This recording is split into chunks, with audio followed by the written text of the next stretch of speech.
गारे दीपक के कहाँ रहतले? बालू खदान में रहते तोर लकम चटुई का करतनी।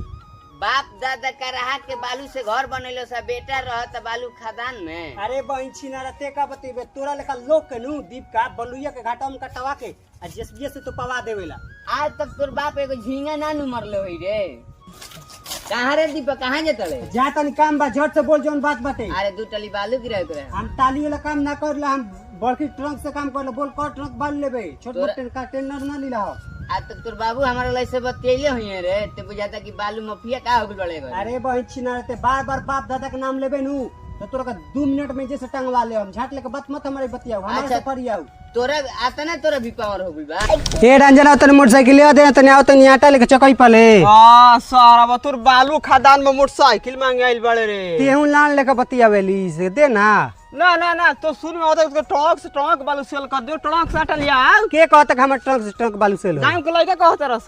घूमते हूं गांव के बात सुन ली से गांव में जलिस के ना एक बार होला तो 4 बार हल्ला करलस। ना तो रियल बात बा घरी ढेर बालू माफिया बनता तो रे। देबे के ना देबे बोल। ना हम ना देब हमार काम में जो बाजारे जाई।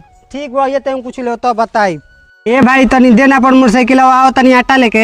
अरे सारा बतुर फॉर्च्यूनर बाइसन ते मोटरसाइकिल खातिर फोन कइले बाड़े। ए सर ई सब तो नी का कइले बड़ो से जाओ ना कहतन तो नी कहत ट्रक फॉर्च्यूनर ई सब तो नी का कइले बड़ो सर अब आई छिनरा हम तोरा के मोटरसाइकिल आ देम तोरा भरोसा नहीं के बेच देबे। माने हम आतना से तार मोटरसाइकिल बेचे तनी आतना हम भइल बन बड़का हीरोइन छी। कौन ठीक बनाया पे ते भइल बड़े ना दे बस ना